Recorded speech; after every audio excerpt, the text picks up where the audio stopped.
Да я бутам и да строя наново или да я ремонтирам? Много хора си задават този въпрос. Аз реших да я ремонтирам и смятам да започна от покрива. Реших да направя поредица, в която ще показвам целия процес по ремонта.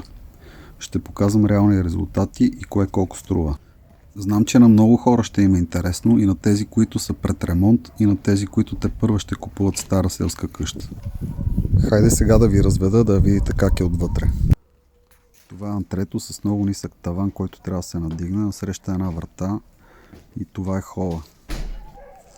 Тук бригада Нов дом ще го направи за 5 дни, обаче аз съм сам и не знам 5 месеца дали ще ми стигнат. Това е кухнята. Мъничка е.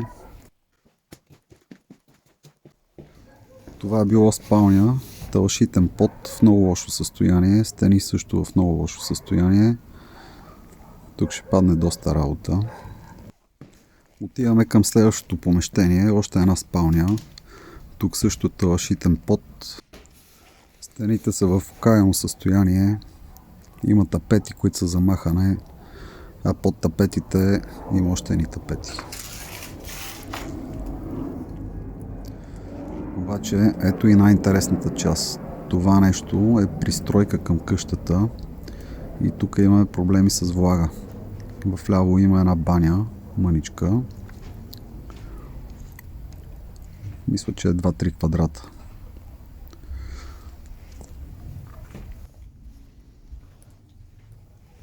Ето това помещение също е пристройка.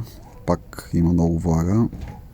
Стените, както се вижда, са в много лошо състояние и има доста мухъл. А майсторите в коментарите, не стойте тихо. Приемам всякакви съвети.